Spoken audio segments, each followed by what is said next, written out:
to it all season because it's the championship showdown. The downside is the season is coming to an end. Welcome to Brands Hatch. It's finals weekend in the Quick Fit British Touring Car Championship. Our final qualifying session of the season coming up on the full Grand Prix circuit here.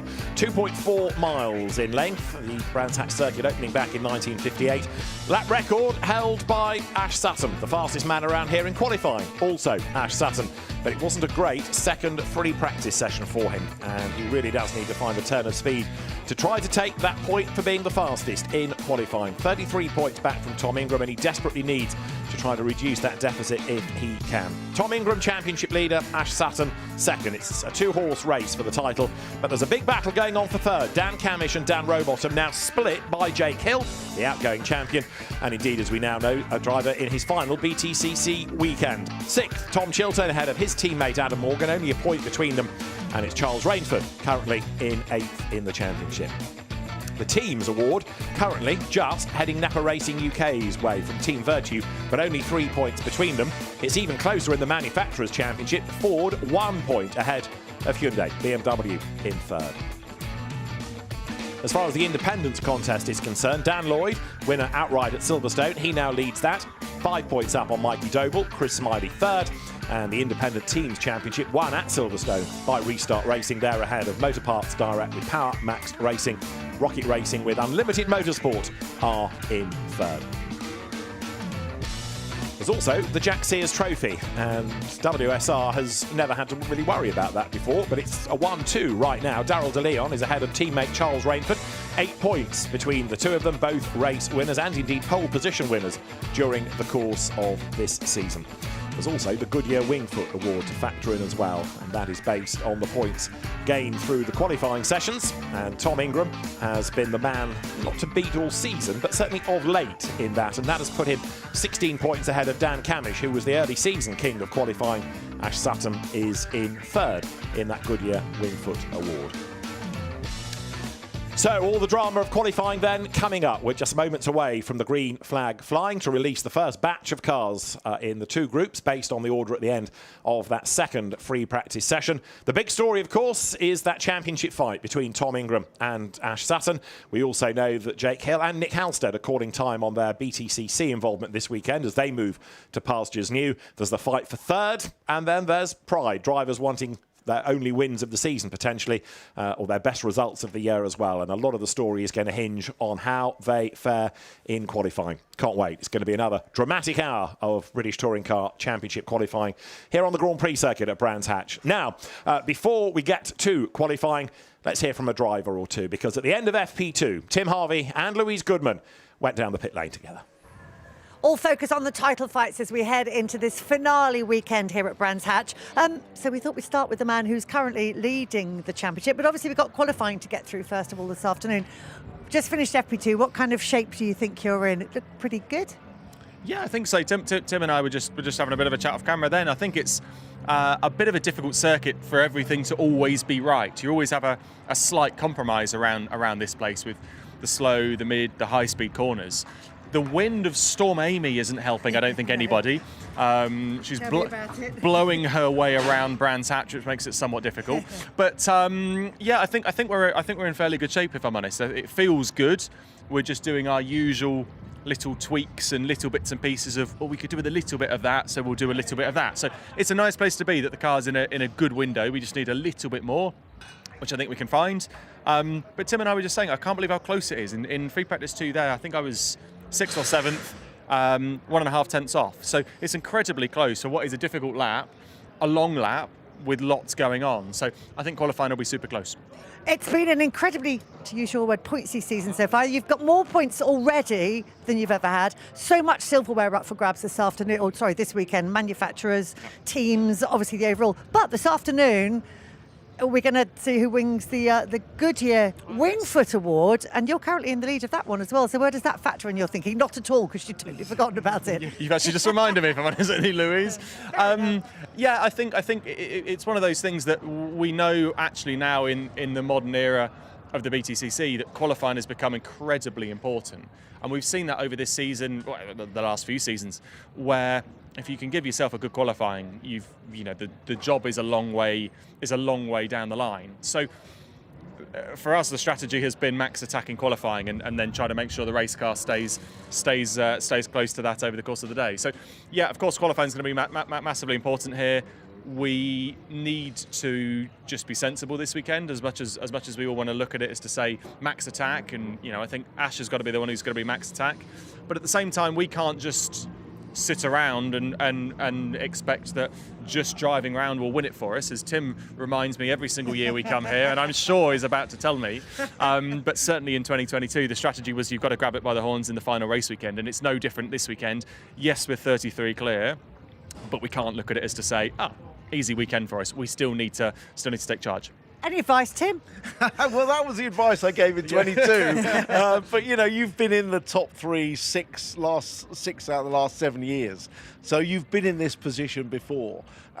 There's nothing quite like the build-up to the final weekend.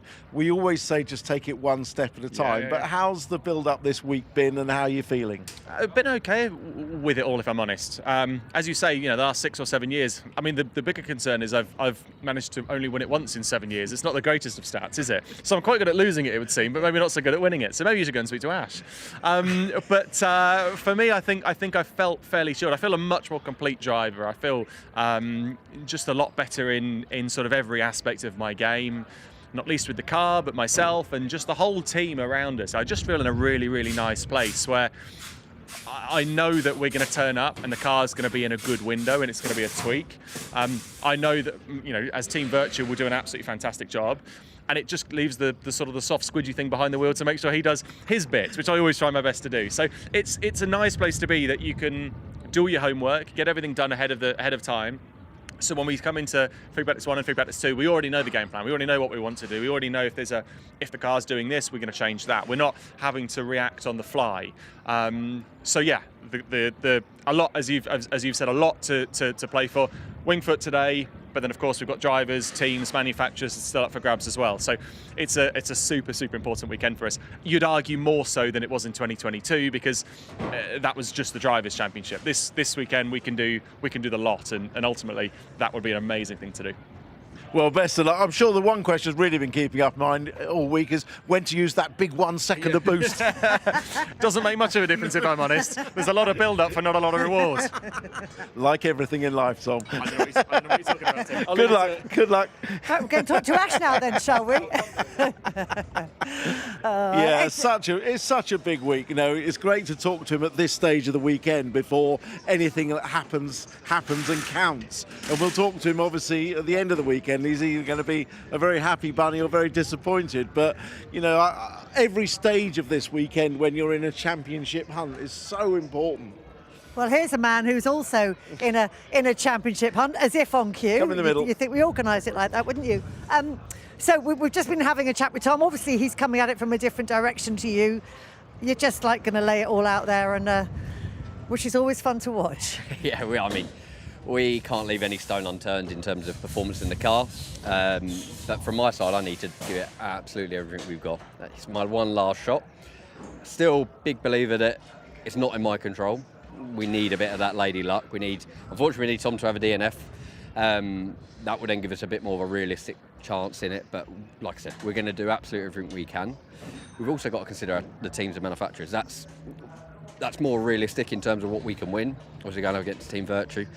But it'd be nice to keep that momentum with Napa Race and UK and take those two home with us. What kind of shape do you think you're in going into qualifying? We're just off the back of FE2. You weren't right up there. I mean, that doesn't necessarily mean anything, but what's your feeling? Yeah, balance is good in the car. A few little teething problems, but we didn't get a run on the medium. Okay. On the soft, sorry. Yeah. So we only run the medium. Up to that point, I think we were, before everyone started jumping onto the soft, we were sort of P4, P5. Not saying that's what to expect, but balance was there, car was good, just a few little tweaks here and there. You've said in the past, though, when you jump on the softs between soft and medium, sometimes the balance can change. So what was the thinking behind not having a run on soft? Are you just saving your best ones for quali, or you're not worried about the balance? I wish that was the case, but we just made a few setup changes and we just run out of time ultimately. So it wasn't ideal with that.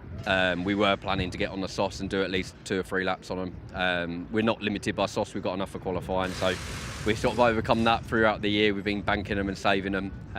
But yeah, I've just got to go into qualifying and make that jump. Are you in the first or the second group? Second group, I believe. So yeah. luckily enough, not in the same group as Tom, so that did spice it up. But yeah, I mean, we're in an okay group, I think is the right way of putting it. There's not that many Hyundais. Well, we love watching you when you get your elbows out. We saw last year you come from the back in the second race to 5th, so we're going to see plenty of that. But first things first, get quali out of the way. Yeah, that's the plan. We need to get at the front, and then we'll attack race day the way we need to.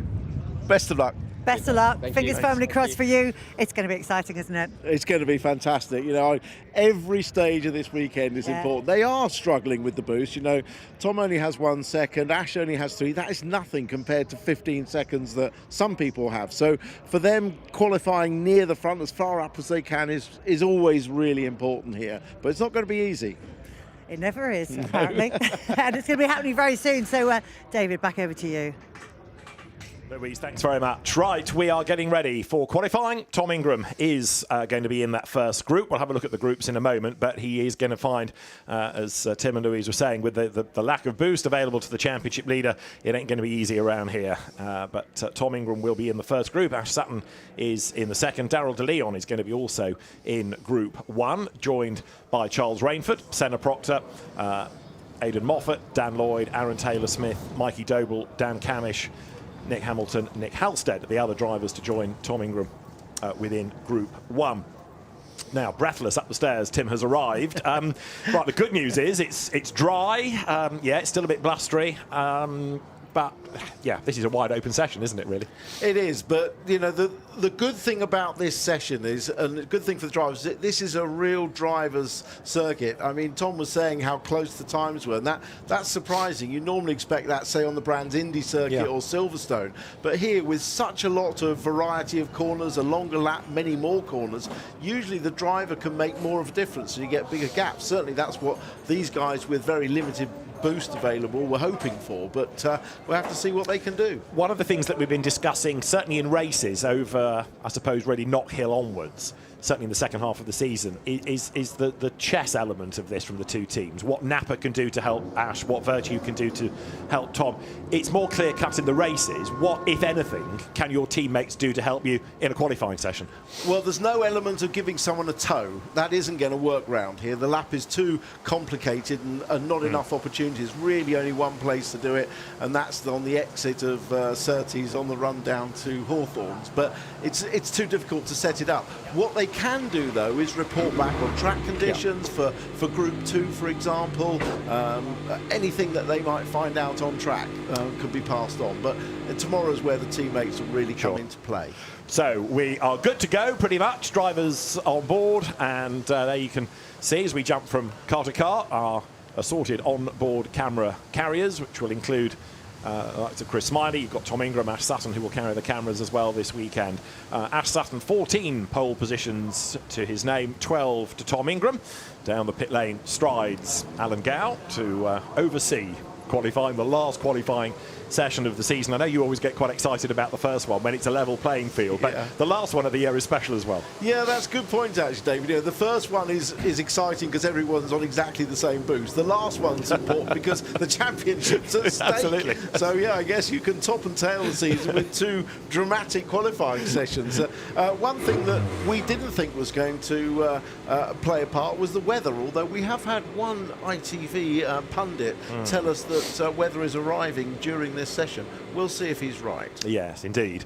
For now, it is a dry track surface, and we are good to go. I said it was blustery. There's evidence as the flags flutter in the paddock. Spencer Aldridge, Tom Ingram's engineer, who's been with him not only at Team Vertu, but also going back to the Speedworks days, where the relationship really was formed, and it's been a really successful partnership, and another title for Tom would be another for Spencer, and they're one of the paddock's best double acts, aren't they? Absolutely, those two, and Ash Sutton and Tony Carosa.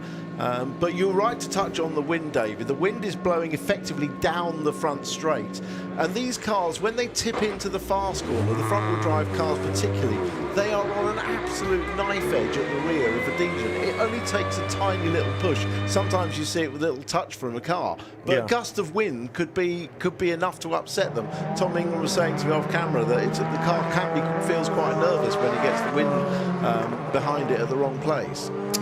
The Toyotas making their way on track. Aaron Taylor-Smith there, he had a puncture in FP2 at paddock and put himself off into the gravel.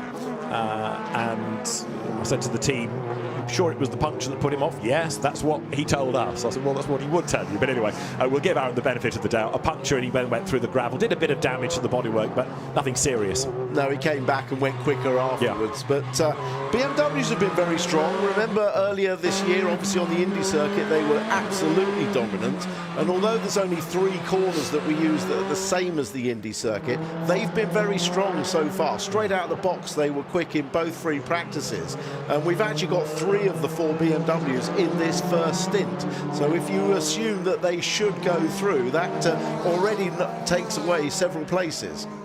We may not necessarily get a chance to discuss this before we get into the bones of Group 2, because we might be hearing from Group 1 drivers. But a thought about Jake Hill's, how would you phrase it, move to another championship, or his departure from touring cars, career advancement? How would you badge it?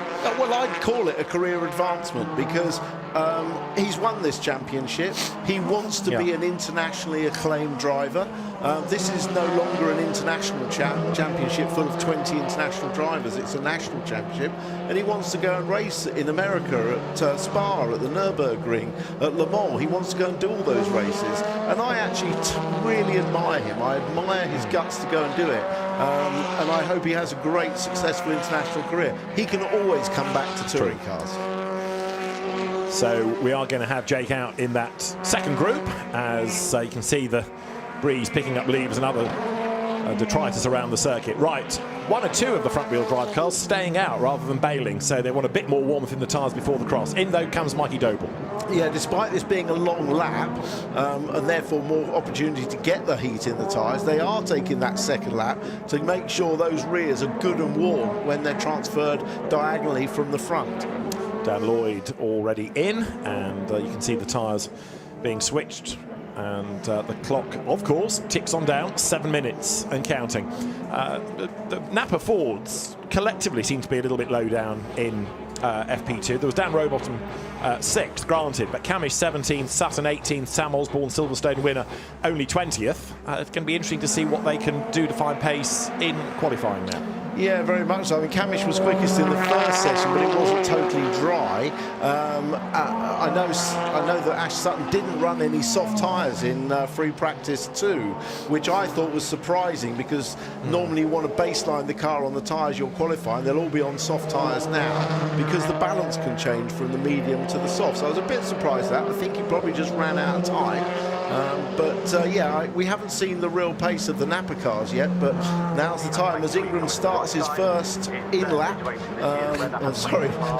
last of his in-laps, comes in to cross his tyres after 2 warm-up laps. It's going to leave him quite tight on time. Just thinking that. Charles Rainford, though, is going to offer up a proper flying lap, isn't he? Because he will come across the line chasing Darrell de Leon. Darrell de Leon does a 36.2, Aidan Moffat does a 36.1, and Rainford does a 35.7. So the BMWs, as is tradition, of course, because they stay out, do the initial target time laps. A 35.7 then for Charles Rainford. They were doing 30s earlier on in the day, so we know there's more to come. Well, 29.27 was the quickest lap in free practice 2, which is underneath last year's qualifying lap record, which was Ash Sutton on a 29.247. So yeah, just outside it actually, but bang on the pace, and we expect to go quicker with fresh tyres in this session.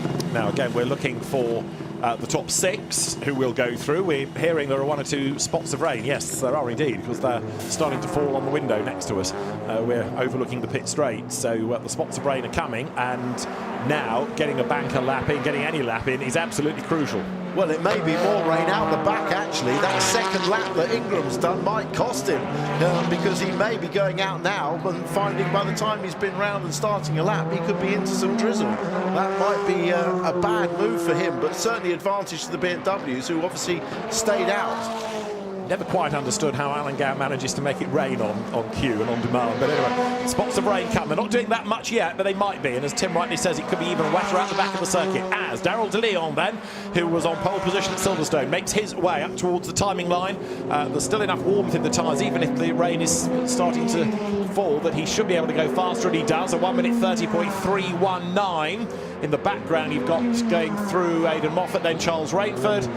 Rainford does a 33.1. 31, so quicker but not as good as the others. 31.7 for Moffat to go second fastest. But Rainford was last across the line. He did purple in the first 2 sectors on the Indy circuit, and then was slower at the second 2 sectors, which are out the back. Yeah, indeed. So this is out the back. You're looking at Tom Ingram.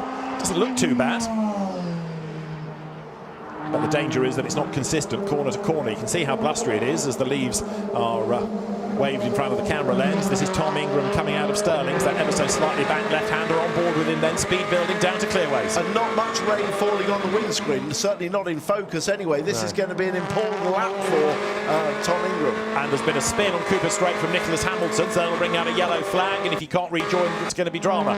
Ingram is heading up towards the timing line. That's Senna Proctor coming up to the line as well, but Tom Ingram then, he's going to start a flying lap because the previous one had an out lap through the first sector, so he's on a fly now. That's Proctor to go by to go fourth. That's Nick Hamilton after his spin, who has got going. Proctor's lap that he's just done has been disallowed for track limit offences. Right, so Ingram now is on a fly. This is the one we need to be monitoring. Nicholas Hamilton has got away, and you're back on board with Ingram.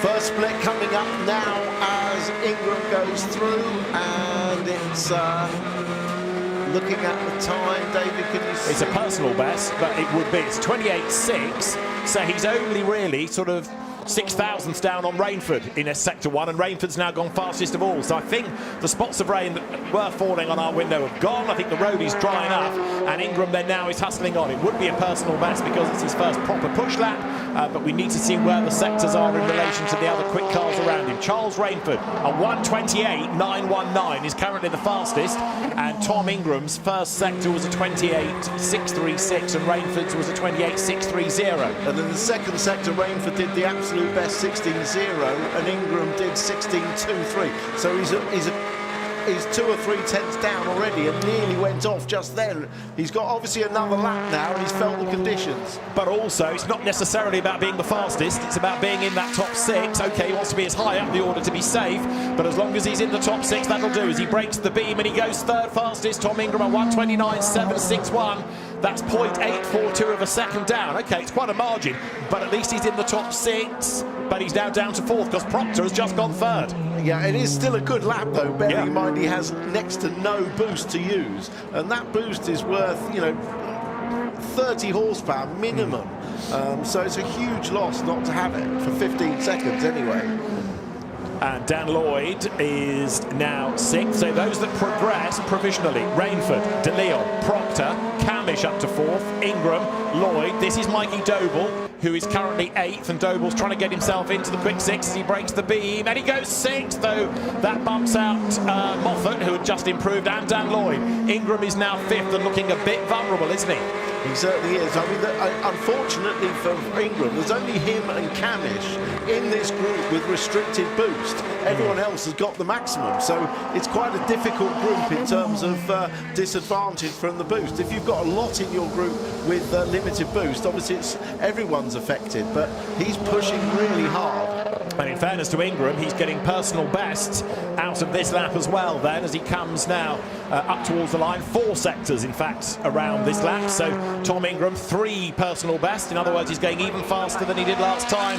There's going to be just a handful of seconds really on the clock when he breaks the beam now. With 46 to go, he goes through and he's up to 3rd again. So Tom Ingram stays in that 6, and he's a little bit further up the order, looking a tad safer, as Dan Lloyd, 9th, tries to get into the top 6. Yeah, and obviously Ingram's got this last lap to complete as well, with 30 seconds on the clock to go. Senna Proctor's last lap was disallowed for track limits. Dan Camish is up to 4th. What can Dan Lloyd do? Personal best, personal best, personal best in sectors 1, 2 and 3. Lloyd breaks the beam. 9th he was. 6th he is. That bumps out Mikey Doble. It's a shame, Michael Doble. That was a great effort by Mikey Doble. The team of Powermax have been working ever so hard to get some performance out of that Cupra, as Moffat goes to 6, and that bumps Lloyd out. Does indeed. And Rainford, De Leon, Ingram, Camish, Moffat, Proctor. Change that. Taylor Smith, Moffat is the order. Taylor Smith goes 5th, so Moffat is 6th, and Proctor gets bumped out. Yeah, De Leon loses a lap. But yeah, the Powermax team announcing this week that they will be back with a brand new car next year. They're going to build an Audi S3 Saloon for next year. So that's fantastic news for Powermax and the championship to have a new car coming into the championship.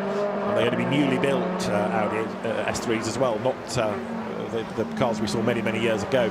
So there, Tom Ingram heading to the pit lane. Can't go any quicker, so giving the team a little bit more time to do what is required on that car. Dan Lloyd, in the meantime, has not quite given up yet because he's still going quickly. Look, 2 personal bests. He's on his last lap. He was able to squeeze through before the flag came out. So Dan Lloyd trying to get ahead of Aidan Moffat. Moffat's best lap is a 29.4. Lloyd's is a 29.5. So can he find a 10th and a bit? Well, he's actually down in sector 3. Yeah, he's going to run to the line now with using any available boost he's got left. And he crosses the line, but unfortunately stays 8th. So he is out. And the 6 going through will be Rainford, De Leon, Ingram, Camish, Taylor, and the final man through, Moffat. So all 3 BMWs, as I predicted, did go through, and that made it hard for everybody else. But well done to Ingram and Camish for getting through. Mikey Doble there, I think he'd had a moment possibly coming through Clark Curve. The car slow across the line, and either dust and or smoke being kicked up from the back of it. So Mikey Doble with a possible issue right at the very end of the session, and Mikey Doble 9th. Of course, having had to switch from the Astra to the Cooper, it's not quite gelled in the way the team would like, but they're still out there, still fighting. And Mikey Doble there on his in lap, but it was quite a moment, we understand.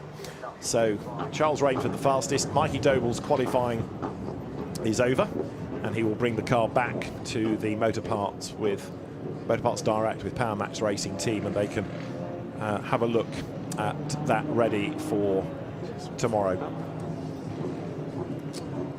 So let's have a look. This is a big slide by Mikey Doble coming out of Clark Curve. Well, that's a long way down the pit straight, so I'm assuming he put a wheel off on the exit of Clearways and got into a bit of a tank slapper, and that's the end of it, because that's a long way down the track, isn't it? It is, you're right.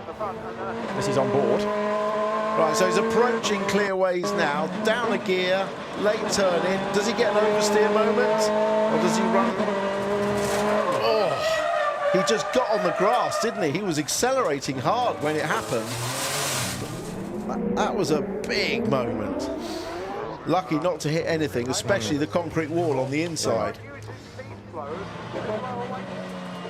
So the car has survived. Mikey Doble sadly does not progress in qualifying, but the good news is there isn't a big repair bill and an all-nighter for the team to try to sort out the car. So let's have a quick look then at who goes through. Charles Rainford sets the top time in Q1 Group 1, 1:28.919 the time. Just over a 10th ahead of teammate Darrell De Leon. Tom Ingram 3rd. He goes through with Dan Camish, Aaron Taylor-Smith and Aidan Moffat. 3 BMWs, 1 Hyundai, 1 Ford, 1 Toyota. Senna Proctor is out. Dan Lloyd goes. So does Mikey Doble. Nick Halstead is eliminated, and Nick Hamilton, who also had a spin, didn't actually get a lap time in, so suggests that there was more behind the spin than a driver error, maybe a mechanical problem. Nick Hamilton, sadly, out of qualifying. Let us head to the pit lane. Dan Lloyd, sadly, is out of qualifying. The good news, he can talk to Louise. I'm not sure I think that's good news, but there we go, Dan. So I'm not making it through that. I mean, I'm just looking to the side. Mikey Doble, obviously one of your chief rivals in the Indy title, not making it through either. So I guess it's all eyes on what Chris does now, isn't it? Yeah, you know what, I'm okay. I did some good laps then, but we've had a lot of issues with the car today. It's just not gone our way, so I did a good job then. There's not a lot more else I could have done. Just the car's too loose. We haven't got it right today, and it is what it is. So it's okay. We'll come fighting tomorrow. Still feel positive. So yeah. We felt like there are a few spots of rain. Did that impact the session in any way? Not in the end. To start with, I got on with it a lot quicker than what I thought it was going to, just in case it did rain. But in the end, it didn't really affect it, to be honest. But yeah, just a lot looser than what we'd hoped. Think we'll have a good race car and then just get stuck in. See you out there tomorrow. Cheers. Dan Lloyd. Grab a word with Mikey as well while Dan Lloyd walks away, and Group 2 are on track. Josh Cook, it is, who is going to be on track along with Adam Morgan and Dan Rowbottom, having been second fastest in FP2. There's Chris Smiley in this group with Tom Chilton, Jake Hill, Gordon Shedden, Dexter Patterson, Ash Sutton, Sam Osborne and Max Buxton. Right, let us go back to the pit lane. see whether Mikey's eyes are out on stalks after that last corner incident. Just talk us through that one. Yeah, I was just, we got blocked there on our last lap, and I think we might have been able to just sneak another tenth or two, but just trying to get everything out of it. Yeah, we just don't have the raw speed. We're trying to drive it 110% just to get to where we are. So yeah, I was just trying to throw the kitchen sink at the last corner there, just dropped a wheel on the dirt, and you don't often see cars spinning there, do you? Well, that's exactly the comment that Tim and David were making. I mean, are you happy with what you got from the session? Obviously always wanting more. Yeah, I mean, positives obviously is that, you know, Dan also didn't get through, so that's our main fight. So, but you know, we felt quite positive about the car earlier. We was hoping that maybe we could at least get it up to sort of maybe 10th or somewhere like that, but yeah, it just wasn't to be in that one. But I'm quite confident we'll have a strong race car tomorrow. Good stuff. Good. So Mikey Doble out of qualifying. Into qualifying goes Chris Smiley, who of course is part of that independence battle, along with teammate Dan Lloyd and Mikey Doble, who you've been hearing from. And Chris Smiley has come oh so close to a win this year. Ultimately, the first outright win for Restart went to his teammate Dan Lloyd, as in fairness it did when they were at BTC Racing. It was Dan Lloyd that took the first win there for Bert Taylor's team all those years ago up at Croft. Jake Hill on track, putting himself ahead of Sam Osborne, who was a very popular winner of race 3 at Silverstone. Yeah, he certainly was. It was a real feel-good feeling, especially for the Osborne family, after his brother Jamie, who was leading the Mini Challenge, couldn't race due to ill health and is not racing this weekend either, to be replaced by no such luminary as Nick Tandy in the Mini. So be watching him carefully. But yes, so we've got 5 cars in this group on restricted boost, Ash Sutton being one of them. We've got 3 Napa cars, only 1 BMW, so a different complexion to this group to the others, but nevertheless still very hard to get in that top 6. The way that the BMs went earlier on suggests Jake Hill could well be the man to beat in this. However, as you say, it's a different complexion, and riding on board with Ash Sutton, Dan Rowbottom ahead, got the track map there. Not that Ash doesn't know where Brands Hatch goes, but if there's a shout over the radio about an incident at turn 4 or a track limit drama at turn 6, he can just very quickly reference the numbers against that map and know exactly where Tony Carosa is referring to. Underneath the vehicle bridge, down towards Clearways and Clark Curve, and the Fords, then Rowbottom and Sutton will make their way to the pit lane, and so too will Tom Chilton. Jake Hill, though, carries on. Yeah, the road is clear for Hill. He still won't be on a push lap yet. A little bit of gentle weaving, as it takes a little bit of time to get that temperature into the BMW tyres. They'll be very pleased they haven't got a race on the hard tyre this weekend. We've got the medium and the soft tyres for tomorrow, and soft tyres now for racing, which suit the BMW very well indeed. Yes, he'll probably be on his first push lap next time round, but we certainly haven't beaten the lap record yet, have we? Quite, as you see Ash Sutton having the tyre cross over his shoulder, the Dan Camish Ford parked ready to go, and that will be for the next part of qualifying. So Jake Hill will do a target lap, and then we'll see what people can get towards that in terms of their times. The reason they've got the blowers in the front, you see the leaf blowers, is to keep the engine charge temperature, the cool temperature, as low as possible. The engines develop more power when they're running cool, or as cool as they can. The hotter they get, the less power they got. So any chance they can to get those blowers on, especially when the car's stationary like that, they'll get them on. Down the pit lane goes Ash Sutton then, and as he does so, we're virtually at the halfway point of this second group for Q1, 5 minutes. So there is Jake Hill, purple. Well, in fairness, there's very few other people out there to threaten the purple, so it will be an absolute best, but gauged against precious few other cars. Adam Morgan might be one to watch, he's in a hurry, but Jake Hill comes into Clearways and then into Clark Curve up to the end of the lap. Switches the lights on to signify to all those front-wheel drive cars coming out the pits that he is on a flyer, and he'll hope that it's a clear lap. And the timing, I say it every time, is it might be advantageous for the BMWs because they don't have to cross their tyres, but they're starting their fast laps when all the front-wheel drive cars are coming out slowly from changing their tyres or diagonaling them, and we've now got some spots of rain falling again. But it's still not really amounting to very much. Bit of curb clipping by Jake Hill. Adam Morgan likewise at the back of the circuit then, so for Team Vertu, Adam, who's had, what, 4 second places this year. He's desperately keen for a win, and he has been a winner on the Grand Prix circuit in the past. He makes that run now up through Sheen Curve, and look at this, 2 absolute best. So Adam Morgan is on a mission, that is for sure, as he accelerates now out of Stirling's. Little twitch as the car heads underneath the vehicle bridge, down now into Clearways, Morgan into Clark Curve. So Jake Hill did a 33.0, which is a start-up lap. This could well be much faster from Adam Morgan then as he heads up towards the timing line. He goes through, and the lap that he does is a 1:29.998. Which is just fractionally slower than the quickest lap we had from Charles Rainford, which was at 28.91. So we're waiting for anybody else to slot in, and it is going to be Dexter Patterson, who does a 31.1. Nobody else really on a Morgan pace, but Jake Hill is about to be, I suspect, because with a personal best and 2 absolutes, he's on the headlights as well, coming out of Clark Curve up towards the line. Is this going to be better than a 29.9 of Adam Morgan? It is. It's a 29.7 that Jake Hill sets, and he goes fastest. The outgoing champion, quickest so far within this group. Yeah, and he got 2 purple sectors. The middle 2 sectors were the fastest of anybody from Jake Hill on that lap. But Morgan's going even quicker on his next lap. He set purple in the first 2 sectors on the Indy circuit. Chris Smiley, in the meantime, is charging on as well to record his first flying lap. He got a Max Buxton lap time of a 34. Max, of course, making that step up from Fiesta Racing into touring cars mid-season. So learning all the time. Adam Morgan pressing on all the time. So is Ash Sutton. So Adam Morgan at the moment is looking good. He is down to second in the times, but might be able to outpace Jake Hill on this lap. He's got more boost available as he comes up towards the timing line then now. So Hill, 29.7. That's the time to beat. Adam Morgan did a 29.9, and this time as he breaks the beam, he goes fastest on a 29.3 then. They're getting closer all the time to Charles Rainford's pace from earlier on, as there, Chris Smiley goes through Stirling's. Yeah, nice clean lap that was indeed. That was a good clean lap. Sutton though is up to he's up to 4th.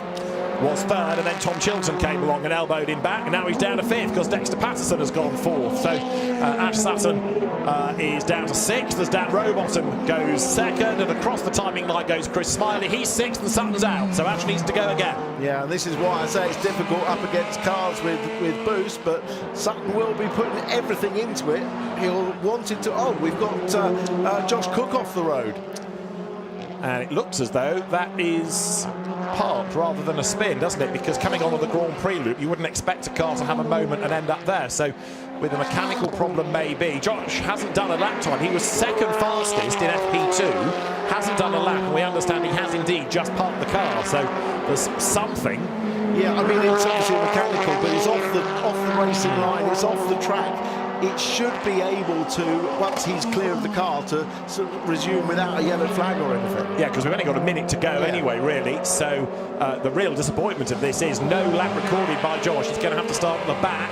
So big frustration. Now, there's more spots of rain are falling. You've just seen there the wiper go on Ash Sutton's Ford. He comes into Clark Curve then. A yellow flag is going to also frustrate people as well because they won't be able to go as quickly as they want round 30s. Up to the line comes Sutton. Can he get back into the top 6? Answer, yes, 3rd fastest. Ash Sutton is back in. That was a huge lap. He's so close to dropping a wheel on the grass on the exit of Clearways. That's why I held my breath. It was very nearly a Mikey Doble moment, but he absolutely flung everything at that lap, did Sutton. And he's got one more to squeeze out of it if the tyres are willing then. So right now, as Gordon Shedden goes 6th, that pushes Dexter Patterson out. It's Hill, Chilton, Morgan, Sutton, Rowbottom, Shedden, who will go through. Josh Cook then out of the session, and the flag is now 3, 2, 1 seconds away. Jake Hill comes into the pit lane. The checkered flag is out. But you've got Smiley and Osborne still trying to get in. Dexter Patterson is not improving in the first sector. So Jake Hill's done the best lap of that group. Well, I mean, I think when Sutton set that lap, it was 3rd quickest, wasn't it? But Chilton is up to 2nd, so Sutton is now 4th.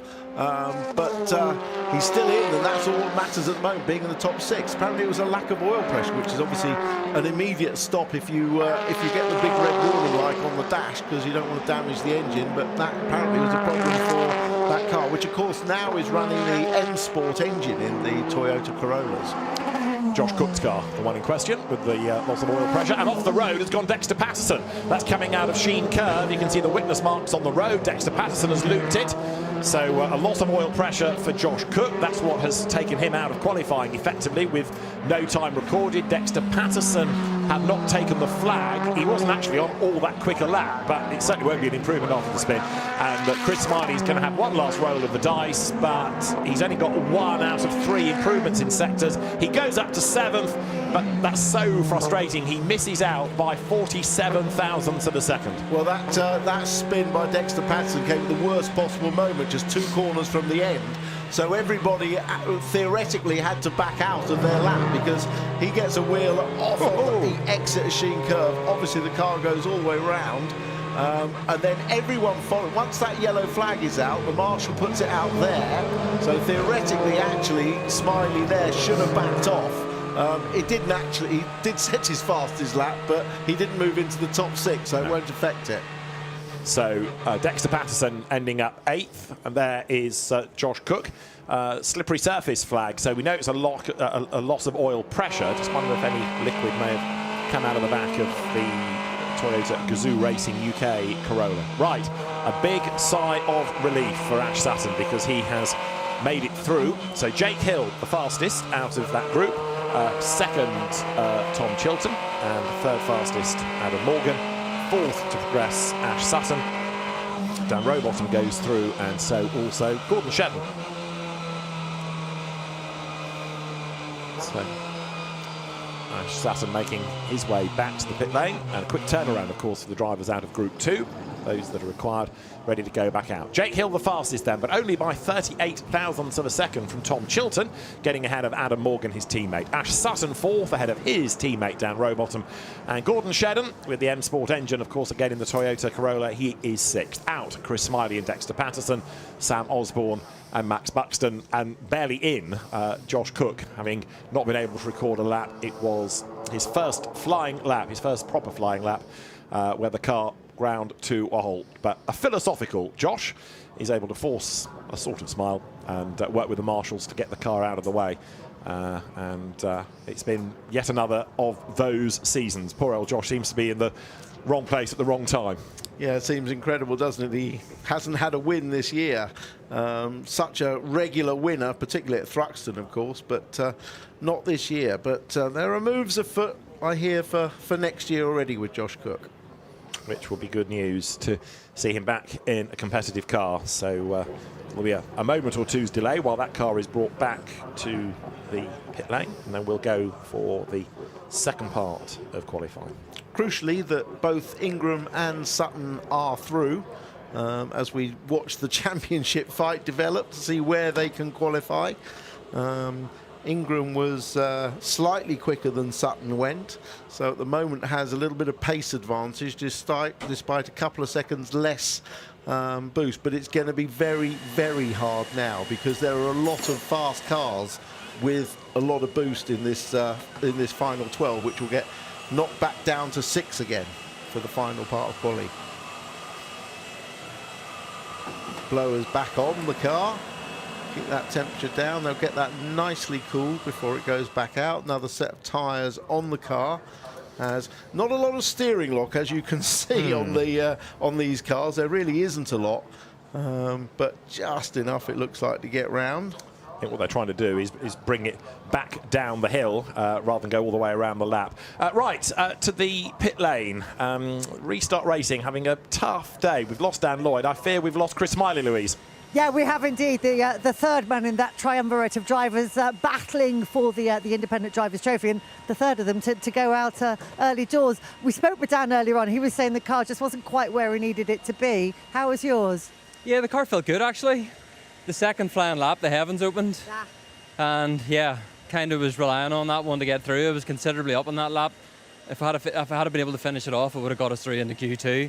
But out through the back, Sheen Curve, it absolutely, it rained, so yeah, not ideal. But the car felt okay there. Everything considered with the conditions and stuff. Just disappointing to get put out in Q1 because we're better than that today. Really frustrating. I mean, what's your thoughts looking ahead to tomorrow? Yeah, tomorrow's all about keeping my nose clean, you know, trying to take as many independence wins as we can, and yeah, let the other two tangle themselves up. I like your thinking. We'll see you out there. Cheers. Cheers. Louise, thanks very much. I wouldn't necessarily have described it as the heavens opening, but maybe if you're on slicks in a racing car and there's a bit of rain, it constitutes that in your mind. It certainly got his attention, didn't it? That'll do, yes. Well, the main point is it was the same for everybody. But there we go. He's got big things to think about tomorrow in the in the independents. That's a team that's come a long way. They've done a really good job restart racing, and they've done it sort of under the radar, really, just quietly built. Yeah, Dan Lloyd's had a lot of bad luck, but then he got that outright win, which he was perhaps very well deserved of. But they've done a really good job. A fantastic job. The right move to change cars and take on the Hyundai that obviously was built and developed by Accelerate, and it's been the right move for them. Right, we're almost good for Q2, aren't we? There is Tom Ingram. So let's just remind you, as the green flag is waved, Charles Rainford, Daryl De Leon, Tom Ingram, Dan Camish, Aaron Taylor-Smith, Aidan Moffat from Group 1. Aidan Moffat in for only the third time into Group 2.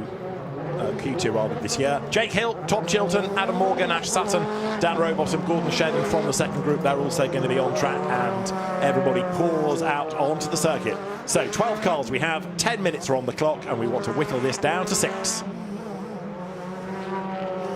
So if we talked about groups 1 and 2 being tough, this is the ultimate tough group, because you lose half of them, and these are the good people because they've progressed already to be here. Yeah, and if you think that those 4 BMWs, well, 3 of them, all 4 of them have been in the top 4 of their group. So it's actually that theoretically ought to mean 4 of these 6 places are going to them. Yeah. So it's going to be tough for everyone else. So now all the BMWs coming out of Graham Hill Bend. Of course, the way that TOCA operate is they release team by team down the pit lane, so that's why you get them on there out that running as a pack from different teams. There's Dan Rowbottom, there is Ash Sutton behind him, and there Dan Camish. We saw, of course, some of the front-wheel drive cars doing an extra lap in their earlier groups before they pitted. Yeah, we've also seen in previous meetings where people in the second group actually just put a new pair of front tyres on and keep the hot rears on, and then it avoids that pit stop. Whether Ash feels he could do that, or whether he feels that he absolutely needs a brand new set to do the best job he can, I don't know. We'll have to wait and see. At the moment, they're staying out. So up to the line will come then the Napa Racing Fords, and it's going to be Dan Rowbottom through first ahead of Ash Sutton, and then Dan Camish behind. Got Tom Ingram coming down the pit lane. So he and Spencer Aldridge between them, I guess, have decided that yes, it is worth doing it now. Tom, of course, was in Group 1, so he, unlike those out of Group 2, doesn't have the heat in the tyres, but equally he's not done the second lap to generate the heat. But they're working to their plan. They're working to their plan, and Morgan in as well, I think. Yeah, there's Morgan, so they're doing the same plan, probably because they put a brand new set of tyres on. And they have to warm the rears up on the front first. So they're going for the ultimate lap time from new set of tyres.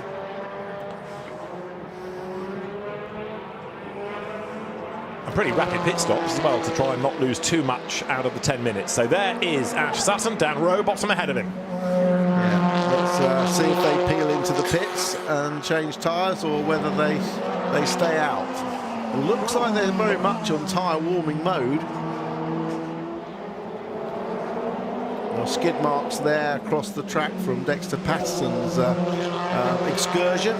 Such a difficult corner, that blind bend at Sheen Curve, where you pop over you turn in before you even see the corner, and have to just hope that the track is there for you on the exit. Both of them peeling in after 2 warm-up laps to diagonal the tyres, as is Camish and also Chilton.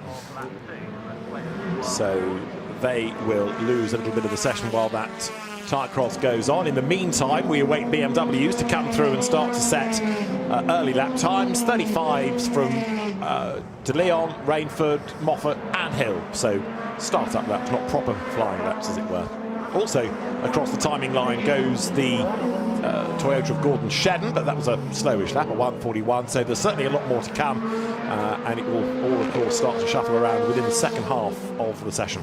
Well, he was certainly pushing on through the braking area, and Paddock Hill Bend was Gordon Shedden. We saw a little bit of lock-up, and he's definitely on a push lap now. He hasn't got the lights on, but that's probably because he knows everyone else is either in the pits or on a slow lap coming out. So the road is clear. Look at the amount of leaves that are collecting in the inlet. Yeah, it's been a feature of the day. Lots of cars. We had it in the earlier Porsche Sprint Challenge race, for example. Lots of cars bringing the leaves back, most of which have been blown onto the track overnight in the very blustery weather, and making it feel proper autumnal here at Brands Hatch. Right, Shedden then, absolute best across sectors 1 and 2. Certainly Gordon is a lot happier end of season than he was at the start, and it does look as though the switch to the M Sport engine has given the cars, the teams, even the drivers a bit of a boost. Yeah, I think a bit of everything towards the back half of the year. Familiarity with the cars for Gordon Shedden. Definitely the drivability of the M Sport engine has been better than in the old engine that they had from Neil Brown. Not much difference in horsepower, just in drivability, and it's all come together quite nicely. They had a strong outing at all of them at Silverstone, and Shedden's been pushing on hard already all this weekend. He's going to come across the line and probably set the fastest time so far, and he comes across now, yes, and it's a 29.1. That's a very competitive time, because 28.9 is the fastest we've seen so far, so that's very competitive. That's quicker than Jake Hill went to top group 2, so that's a very, very good effort. Yeah, I know he's got boost, but even so, that's a good effort by Gordon Shedden. It's going to be fascinating now to see what the BMWs can do in retaliation with only 4 minutes on the clock, and here, very hard at work, is Tom Ingram. Opposite lot coming through Sheen Curve. The car's looking nervy, isn't it? Looking at the windscreen, though, can't really see any rain falling on it, so the track should be okay, but this and the next lap will be what the ones that Ingram really wants to push on. So far on this lap, he's had the fastest sector 3, and he crosses the line and goes top. And by 35 thousandths, he's quicker than Gordon Shedden. So a 1:29.125, quicker than Jake Hill went in Group 2, quicker than anybody so far. So close to going off to Leon. He was right on the grass, following his teammate Jake Hill, getting a nice little, not so much a toe, but a pace setter in front of him. But De Leon had done 2 absolute bests on this lap. That's why he's really pushing.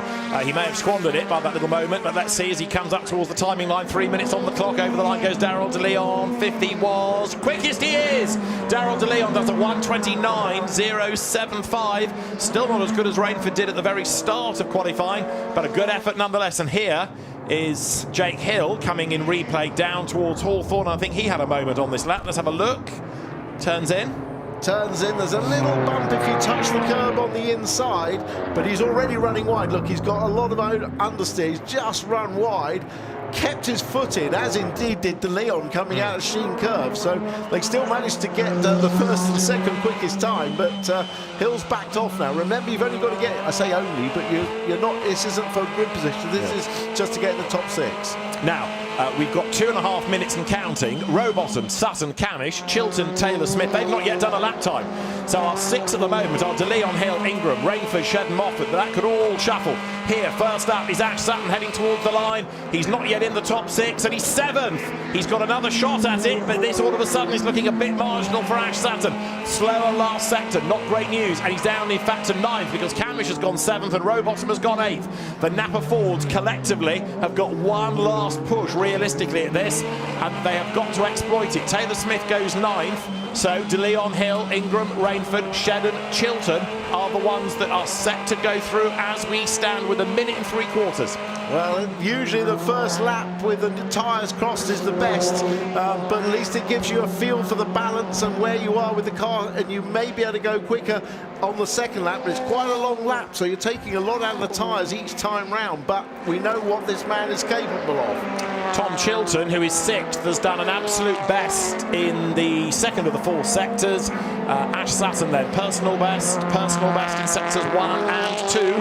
Have a look at the graphic and see how his lap is being pieced together. That's Ingram, I think, getting out of his way. Chilton, you can see purple and green. Purple is absolute best, green personal best. If it goes yellow, you can groan, because that means they've lost time. But right now, Sutton, personal best, personal best. Look at Chilton and groan. Sector 3, it has gone yellow. Yeah.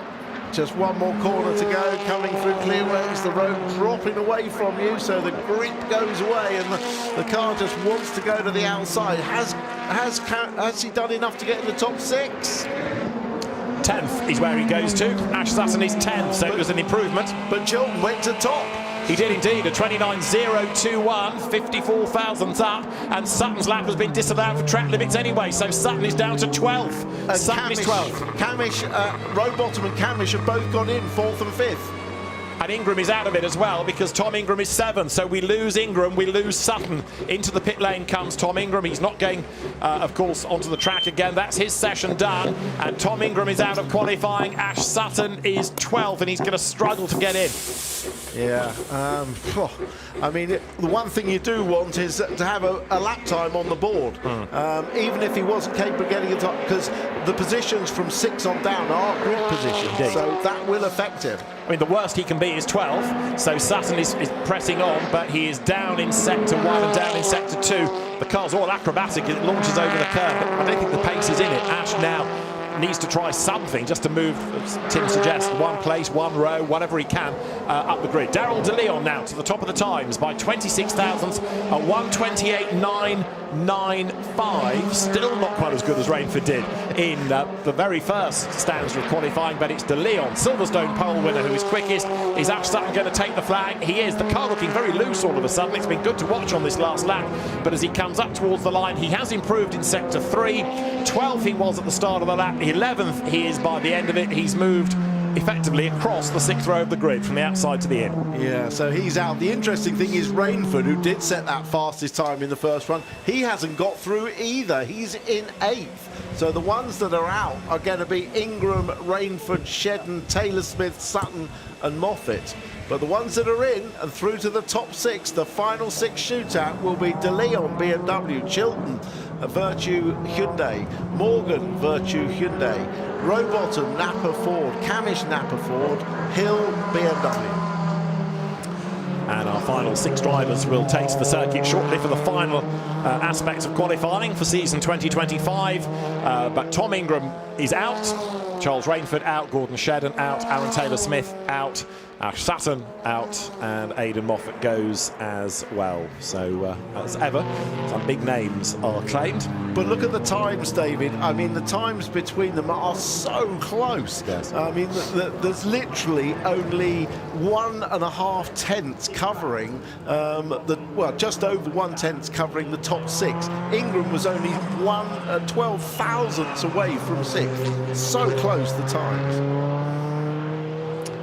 So the cars make their way back to the pit lane, and we then will go again for the final 10 minutes. And just looking to see of those that have progressed into Q3, you've got Dan Camish out of the 6 as the most regular visitor. This will be the 7th time that Dan Cam has been in Q3. He was the early season sort of pole position king, 2 poles out of the first 3 events, but he's got a chance maybe to do something about Tom Ingram's advantage in the Goodyear Wingfoot Award right now as Dan Camish, and after 2 race wins this year, a 7th appearance in Q3.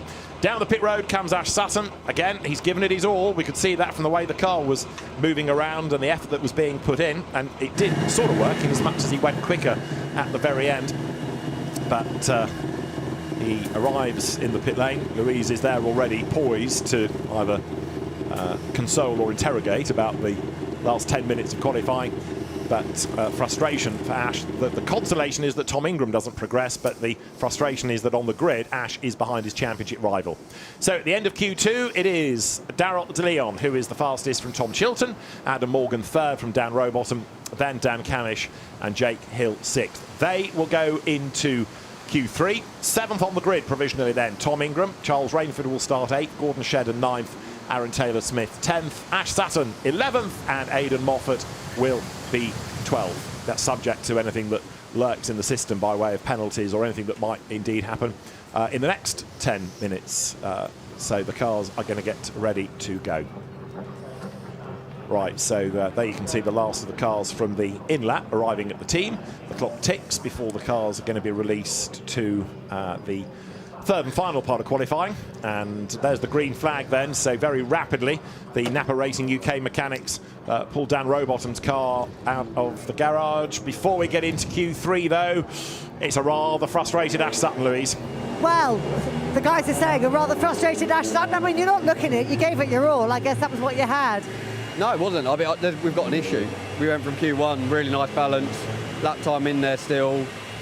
First time we put the soft on, I didn't maximise it at all. Put the second set on and absolutely nothing. No grip whatsoever. So there's definitely something fundamentally wrong there. I mean, I was lucky to drag a 29 out of it.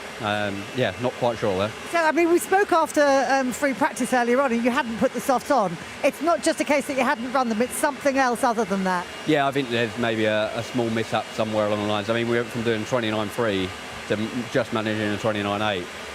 We were locking up into turn one, huge amounts of push, so I think there's something that's not quite true with what we put on the car, so we'll have a little dig. I guess the consolation is Tom hasn't made it through either.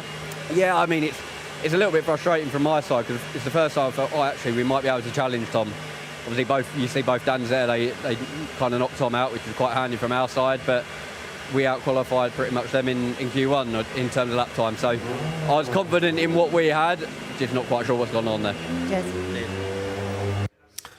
Yes, yeah, sounds like a car issue, diff, damper, something's upset the grip or the feeling of grip and the balance in the car.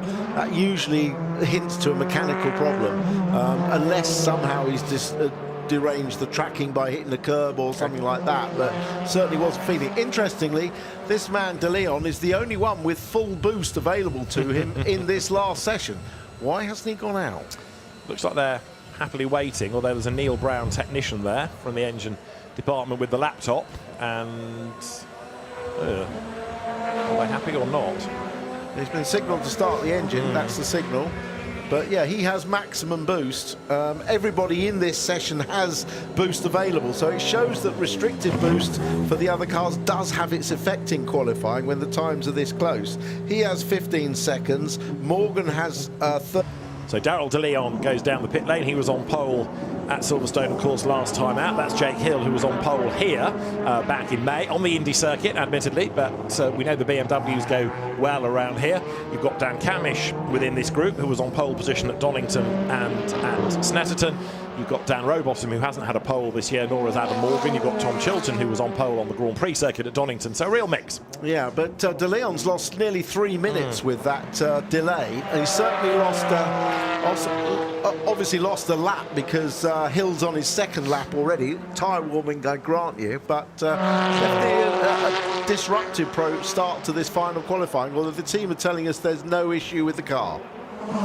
The cynic in one might suggest, well, they would say that, wouldn't they? But it looked as though there was a kind of plan as to when to release it, but there was clearly some attention needed from the engine department. Anyway, De Leon is on track, so let's see now what he can do. Jake Hill, in the meantime, is pressing on to try to put a start-up lap on the board at any rate. He's coming into clearways and now Clark Curve, as you see, the outgoing champion in the so-called Laser Beamer. The BMW then, run by the WSR stable.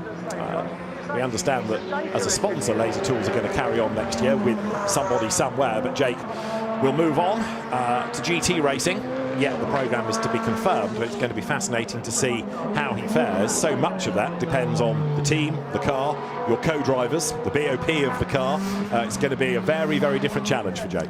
Yeah, it's very different when you go from driving as an individual like you do in the touring cars to being a part of a team with a teammate and everything else. You can't yourself determine the outcome of the race, and that takes a bit of getting used to. But we've seen lots of drivers who've come from driving single championships, driver championships, go on to have fabulous GT careers and long and professional careers, which is actually what you want as a driver.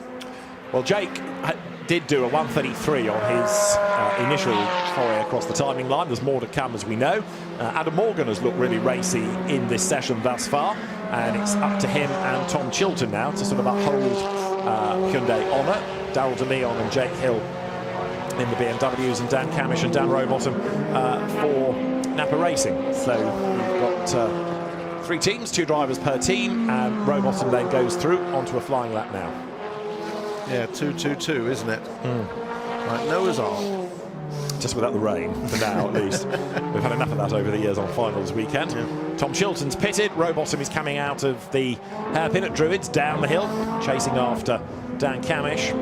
So the clock gets to sub 5 minutes. Camish lets Robo go with the headlights on then to say, I'm on a flying lap, let me by. And it is, of course, a personal best, but not as quick as Adam Morgan in sector 1. Morgan right now faster than anybody through the sectors, and the Hyundai looking very racy indeed. Yeah, I mean, Morgan has really driven well this year. He's so much happier back in a front-wheel drive car. He's just looked like his old self, hasn't he? And he's really enjoyed this year. Yeah, part of Team Vertu rather than running the family team. Sicily Motorsport for so many years, of course, was for whom Adam raced the family team, then made that switch to WSR and now to the Accelerate Run Team Vertu Hyundais. Down he comes now into Clark Curve, swings through the right-hander, heads up towards the timing line. So a high 128 is where he's aiming. And as he breaks the beam, Adam Morgan does a 29.0, not bad at all. Good time, 10th or so away from the very best. He's right on it, and he's always been the first to set his lap time. He's done it in each session on this first flying lap, which shows he's really dialed into the car. As Rowbottom goes second, but not a competitive time, a 31.3, so that wasn't a full push lap. This one would be. And you've got Jake Hill going faster and faster as the lap progresses. So a personal best and then absolute bests. So potentially this to put the BMW at the very top of the times. A 29.032 to beat. And Jake Hill does not beat it. He does a 29.385. So 0.353 of a second back. Yeah, 3/10 away. So he must have lost that in the sort of first and last sectors, because he did have a purple in the middle of that lap. Rowbottom going quicker on this lap has gone fastest in the very first sector, which is quite a short sector. And then he's out into the Grand Prix circuit. He is indeed, as Daryl De Leon here, still trying to get warmth into tyres by the look of it, doing a bit of a weave, comes now down into Clark Curve, and just over 2.5 minutes to go. So De Leon is going to have one less flying lap, isn't he, because of that delay in getting out. But whether he's got his tyres in the perfect window, I'm not sure. We'll have to wait and see. Rowbottom fastest in the first sector, then to personal best. We'll have to see him across the line. He's coming into the final corner clearways, and then the last part of clearways, which is called Clark Curve, but we always consider it one corner. Comes up to the line and goes quickest with a 28.96. So first one in the 28s of this session. Let's see what the opposition could do. Dan Camish goes 5th, so Rowbottom quickest only by 69 thousandths of a second. Now Chilton has done an absolute best in the first sector. He's done a personal best in the second. He's in sector 3 as you look at him coming out of Hawthorns. Chilton, remember, was on pole at Donington on the Grand Prix circuit. What about the Brands Hatch Grand Prix circuit? As he thunders on then, coming up towards the end of the third sector. Ideally a purple is what he wants, and he's lost his earlier absolute best to Dan Rowbottom yet again, who's going even faster. So Chilton then coming through Stirling's 3 personal bests. It's looking good, this. So let's see where he can end up at the end of the lap. A 28.962 would put him 1,000th ahead of Rowbottom. Yeah, he messed up Sheen Curve, actually. He took too much of the inside curve, chucked him out a little bit. He must have had to lift a little bit, so may have lost a little bit of time. Has he made up enough on the rest of the lap? As he comes across, he goes second, 28.988. So just Rowbottom has pipped him for second again. It was De Leon that went quickest, but De Leon's had his lap time taken away. Yes. So Daryl De Leon was briefly the fastest. That's why Rowbottom suddenly appeared ahead. But then it was Daryl De Leon's lap taken off. So Rowbottom is back at the top. Chilton was 25 thousandths slower. Daryl De Leon briefly fastest, but having had his time taken off him, he's back down to 5th. Yeah, it was the gap I was looking for, 25 thousandths. Oh, look at that, right out to the white line. Jake Hill absolutely on it this lap. No fastest sectors though. Dan Camish faster than anybody. A 128.953. Dan Cam is 100th quicker than Robo. So Camish, Rowbottom, Chilton, Morgan, Hill, De Leon. Very Noah's Ark now in the order because we've got them as pairs. This is Jake Hill up to the line, and he was slower than he had been in sectors 2 and 3, and he stays 5th fastest as he goes across the line. So Dan Camish could be on for pole 3 of the year. Yeah, well, we saw Hill's car right on the limit through Sheen. He had another big wiggle as he came through clearways, and the time just wasn't there. What can De Leon do? He is the one that could potentially do it, but he hasn't had. He's had one personal best in this lap, but that's all. And the flag is out, so he's coming up to take the flag. Dan Rowbottom has bailed as well, so he's going to end up second. This is Daryl De Leon. Even if he can't get pole, can he improve from sixth? Because he wants to be as high up the grid as he can be. He goes across the line. Daryl De Leon goes fastest, 1:28.930. He was slower in sectors 3 and 4, but he's pieced it together beautifully for provisionally a second pole position of the season, and of course back-to-back Silverstone and Brands. Yeah, well, let's hope he hasn't committed a track limits infringement on that lap, but that was a tasty lap. No purple sectors in it, but each one a really good sector. Dan Camish down to second, 23 thousandths off pole he currently is. Can he get pole position back as he breaks the beam? The answer is no. Camish stays second. That lap was a 28.988. He went fractionally slower, and so Daryl De Leon has done it again. 2 in a row in qualifying for Daryl De Leon. Well, that's a great performance. Aided a certain amount by having maximum boost due to his championship position being outside the top 8, but nevertheless, especially after losing the lap before for track limits, you really have to focus as a driver to put together a clean lap. Great temptation to back off a little to get a time in. He managed to get a maximum outfit without doing track limits again. Well done, Daryl. Daryl De Leon fastest. Dan Camish's last lap disallowed for track limits, but it wasn't an improvement anyway.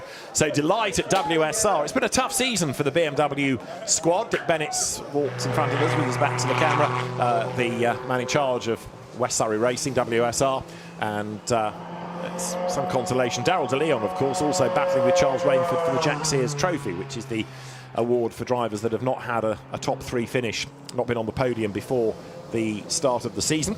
Of course, the drivers in that, the likes of Charles Rainford, Daryl De Leon, Sam Osborne, have been now outright race winners, so they end their Jack Sears Trophy season by having to graduate, as it were. But 2 pole positions on the bounce, that's good going. Nobody else has done that all season, he says, apart from Tom Ingram, Paul Park and Croft. So Tom Ingram and Daryl De Leon, the only 2 to do a pair of poles. Very good effort. Camish will probably be ruining that disqualification at Silverstone in qualifying for the ride height infringement when they went onto the soft tyre. Otherwise, he possibly would have taken the Goodyear Wingfoot Award for the best average qualifying position based on now getting second here today, but not to be. That's going to go Tom Ingram's way, so a good start to his weekend. We'll hopefully hear not only from Daryl De Leon, but also Tom Ingram as the first part of the silverware of the weekend heads in his direction. The car's going through the technical checks, which is always a slight hearty mouth moment, but I think all is well as you see the provisional order. Daryl De Leon, fastest at Brands Hatch on the Grand Prix circuit by just 23 thousandths of a second from Dan Camish, who in turn was 100th quicker than Dan Rowbottom. Tom Chilton, 4th, a further 25 thousandths back. He was 44 thousandths quicker than Adam Morgan, who was 3/10ths quicker than Jake Hill. Silly margins pretty much between the tiny fractions of a second, but it goes to show even on the 2.4 mile long Grand Prix circuit just how competitive the championship is. Daryl De Leon, second pole position of the season. Dan Camish's 2 poles were split by Jake Hill, so yes, he did take 2, but not as a sort of back-to-back pair like Tom Ingram and Daryl De Leon have had. And it's going to be a very happy Daryl, but of course he's now got to convert that into race pace, and that's where it went awry a bit at Silverstone. It is, but Brands is a circuit, obviously the short circuit, where he won his first race, so he'll be feeling very confident. He'll be hoping for some nice warm weather tomorrow, and I'm absolutely sure he'll start the first race on the set of soft tyres, probably the best set he's got, and try and win that race and not worry too much about the rest. But of course it also sets him up beautifully for the Jack Sears Trophy, which is he's trying to win. If you put that second pole into the tally against the drivers he's competing, that gives him more poles than Adam Morgan, Aaron Taylor-Smith, Aidan Moffat, Mikey Doble and Charles Rainford. So suddenly he catapults himself up that order. Getting a pole position out of only 10 sessions a year is very difficult, especially now with the quick 6 format. Yeah, 30 races, there's more scope to win, but qualifying, to get a pole position, that's quite an achievement, however you do it. It is, and when you see how tight the times are, it shows you how good the lap has to be. There was 1/10 covering the top 5 in that session. 1/10. So the cars are weighed, the car's ride height is checked. They have to self-start as well. They can't be pushed down to the team. They have to start up. And when Phil Danbury, the scrutineer at the front of the car, is happy, he'll let Daryl de Leon go. And the WSR team can start the celebrations. So number 2, but P1 for the second qualifying session in a row. Bravo, Daryl de Leon. Really good effort down that as the car is waved into place. And as Daryl de Leon can celebrate pole position, there's also, as I was saying a little moment ago, the Goodyear Wingfoot Award winner to celebrate. We'll come to him in a moment. First up, Daryl de Leon has done it again. That is 2 in a row in terms of qualifying and pole positions in the British Touring Car Championship. But the Goodyear Wingfoot Award, based on qualifying performance, is won by Tom Ingram. And Louise, here's the first, I suspect, of many interviews with him over the weekend. Well, absolutely, and we're actually going to start with the trophy being presented. Matthias Till is here. He's the head of Goodyear in Europe. So, Matthias, please present the first trophy of the weekend to Tom. Thank you, Matthias. I mean, Tom, congratulations. Obviously, as we said earlier on, so much of the focus this weekend is on the main trophy, but that's an important one to get, isn't it? It is. It's kind of the consistency of qualifying all year, really. We've been there or thereabouts. I feel a bit of a fraud picking this one up when I was out in Q, whatever. Great job by these boys. It was a really fast qualifying session that, even looking at the times, we were never going to get to. We were never going to quite get to where those guys are. But yeah.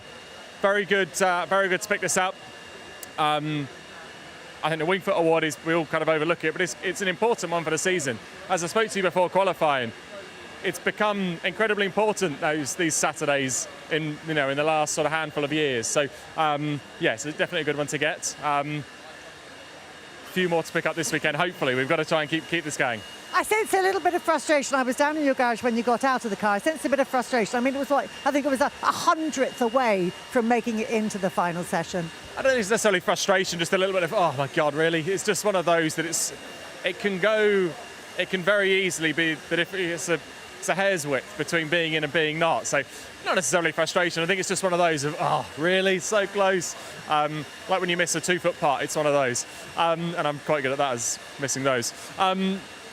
But yeah, I think we've had a good day. We've out-qualified Ash, which is a nice place to be. So yeah, despite us not quite getting everything we wanted out of it, we've got to be grown-ups in it and actually look at the bigger picture. Good stuff. Well done. Congratulations on that one. I am now going to go... Weighs a ton. It's seriously heavy. Solid silver as well, I heard. Well, somebody lied to you, but there we go. It's still very lovely. Right, let's have a wander around and see who we got here. I can see our pole man actually is now out of the car. So let's pick our way through and go and have a word with Daryl for the second race in a row. This is a very nice habit that he's obviously getting into here, which will just butt in. Thank you, Alan. Daryl, congratulations. I mean, it's like buses, isn't it? You get one and another one comes along straight away. Yeah, it's wow, I couldn't believe it again. It's to have my maiden pole at Silverstone and then to come to the next round and do it again is, I just got to say a massive thank you to my engineer Jenna Collins and all of WSR. Well, here's the little trophy that goes with it. So where's that going to sit? Next to my first one. But yeah, they're amazing trophies, and it's just an honour to be awarded this again. I mean, it was a last-ditch attempt, wasn't it? Interestingly, no purple sectors at all, but you still got it, having just lost a quick lap for track limits. Yeah, the track limits are they're quite difficult, especially when you're giving it everything out there, and a little bit of push or understeer can actually ping the track limit sensors. So my engineer told me coming out of Graham Hill that my first push got deleted, so this needs to count, and I just sent it the outback section, so I'm so happy that it was enough for my second ever pole position. Amazing result as well in the context of the Jack Sears Trophy, because I mean that's kind of yours to lose in many ways, but this is exactly how you want to be starting that fight to keep it, isn't it?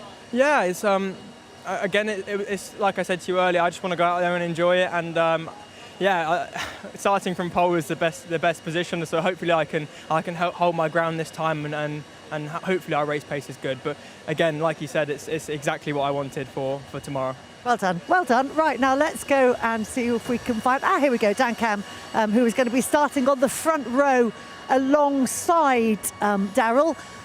you were so close to that pole, but he just came and nicked it from you right at the end. Yeah, absolutely, and well done to him. Absolutely, great job.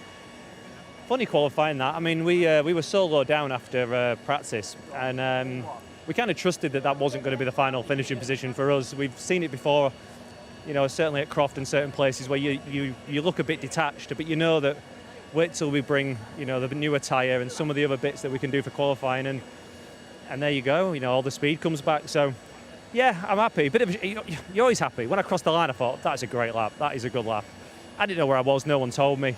And then when you find out you've only missed out by a few hundreds, you think that's a shame. The last lap, actually, the thing is, when I came across the line and I saw the lap time, I thought, well, that's about as good as I can do. So we might as well go for broke now. There's nothing to lose at this point. If I make a mistake, what does it matter? But I think my last lap was only a couple of hundredths slower, and I had a big moment where I clouted the curb, probably trying to cut a bit too much and gain a bit of an advantage. Maybe without that, we would have had a shot, but we start on the front row. If you'd have told me that before the session, I'd have snapped your hand off and said, I'll see you in the morning. So, no, very happy. Obviously, Robo third, that gives us a good opportunity tomorrow. Yeah, hopefully we get a good night's sleep and we can surprise Darryl in the morning. Right, we will see you out there tomorrow. Let's go. Oh, I was going to say go and find Robo, but it looks like he's disappeared on me, I'm afraid. So, no interview from Robo. I'll throw it back to you guys. Louise, thanks very much. Fascinating session. Our final qualifying session of the 2025 season then comes to a close with Darryl de Leon, as we've been talking about, making it 2 in a row and the second of his touring car career. So he will go and talk to the team and try to work out, as we were just touching on, what he can do to now convert that into good race pace, because that's only half the battle achieved, isn't it? Yeah, it is. My feeling is that the guys at the front will try and maximise their grid position, use the preferential soft tyre. I've heard actually people saying the medium tyre actually goes off more than the soft. The soft has been very reliable.